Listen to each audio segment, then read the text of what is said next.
Wara l-istħarriġ ieħor reġa' konferma li ta' kull sena jkun hemm aktar Maltin li jażlu li jirritornaw f'pajjiżhom wara esperjenza barra milli dawk li jitilqu minn hawn lejn pajjiż ieħor, il-kap nazzjonalista Bernard Grech kompla jinqabad iħawwad fir-retorika tiegħu f'dan ir-rigward.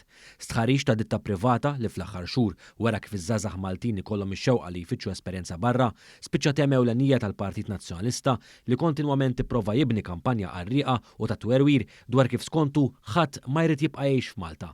L-istess kant aljena, il-kap nazzjonalista kompli juża anke fl-aħħar intervent politiku tiegħu il-ħadd fuq l-istazzjon tiegħu stess. L-intervent tiegħu stona kif l-istess jum fact-checker tat-Times of Malta kompla jitfa' iżjed dawl fuq dan.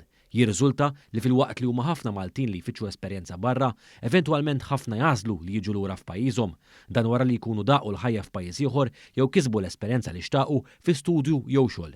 Jirriżulta li fis-sena li għaddiet l-2022 kien hemm 1800 Malti u Maltija li ġew jgħixu lura pajjiżhom. Dan imqabbel ma' 780 persuna li bdew esperjenza f'pajjiż ieħor. Il-fact-checker tat-Times iffoka fuq għajdut fuq Facebook li f'Malta hawn aktar barranin jgħixu milli fil-fatt hawn Maltin u Għawċin. Għajdut li meta ġew mistħarġin fid-dettall instab li huma biss folots u mxerdin minn paġni li llum huma magħrufin għal fake news. Dawn l-għajdut li jħobb jirkeb fuqhom Bernard Grech reġa' rrepetihom fl-intervista tiegħu tal-ħadd fuq ir-radju tal-Partit Nazzjonalista. Tantu hekk illum għandek 70% taż-żgħażagħ qed jgħidulna rridu nitilqu minn pajjiżna għax mhux qed jaraw futur f'pajjiżna. Apparti il-fact-checker tat-Times, ċifri uffiċjali tal-Eurostat ukoll imeru dawn id-dikjarazzjonijiet qarrieqa ta' Grech. Fil-fatt iċ-ċifri mill-Uffiċċju tal-Istatistika tal-Unjoni Ewropea jgħidu kif bejn l-2008 u l-2013 emigraw iżjed milli ġew lura medja ta' 304 ċittadin Malti fl-età ta' bejn il-15 u l-24 sena. Fl-istess perjodu ġew lura 232 minnhom, jiġifieri ammont minnhom kienu jibqgħu jgħixu barra. L-ogħla ammont ta' immigrazzjoni fost iż-żgħażagħ Maltin kienet seħħet propju 10 snin ilu meta kien hemm 472 żagħżugħ u żagħżugħa li emigraw waqt li ġew lura 286, differenza ta' 186 li baqgħu barra. Dan kien wieħed mir-riżultati negattivi ta' dik il-leġislatura meqjusa bħala waħda mill-ar jekk mhux l-ar fl-istorja ta' Malta. Bil-maqlub, l-istatistika uffiċjali turi li mill-2014 il qudiem kien hemm iżjed żgħażagħ li ġew lura minn dawk li telqu barra l-pajjiż. Sal-2020 kienu emigraw medja ta' 163 żagħżugħ jew żagħżugħa minn pajjiżna, waqt li medja ta' 233 irritornaw Malta. Minn aktar minn 470 fl-2013, l-ammont ta' żgħażagħ Maltin u Għawċin li emigraw minn pajjiżna naqas għal 120 fl-2020.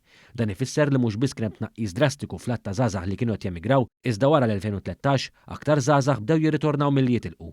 Dan ifisser ukoll l-emigrazzjoni fost żgħażagħ ċittadini ta' pajjiżna bħala medja tul amministrazzjoni Laburista kienet kważi nofs dik li kien hemm taħt l-aħħar amministrazzjoni Nazzjonalista.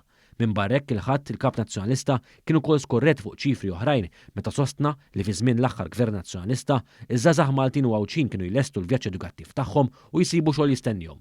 Madankollu jekk wieħed jagħti titwila lejn l-istatistika uffiċjali tal-Eurostat f'Awwissu tal-2012 fi żmien amministrazzjoni nazzjonalista, ir-rata ta' żgħażagħ mingħajr impjieg kienet tlaħħaq għal 15.4%. Din iċ-ċifra hi kważi d-doppju tar-rata ta' bħalissa li hi ta' ftit aktar minn 8%. Anke jekk dawn iċ-ċifri ma jista' jmerjhom ħadd, Bernard Grech fl-aħħar intervista tiegħu għalhekk. U ta' għamlu kors, u daħlu jistudjaw żgħażagħ Maltin u Għawċin. Ħarġu mill-Università, ħarġu mill-Lemkast u sabu x-xogħol jistennihom. Dak huwa gvern nazzjonalista. Għal darb'oħra, il-fatti jġibu fix-xejn il-kampanja ripetuta ta' mill-Partit Nazzjonalista u l-kelliema tiegħu.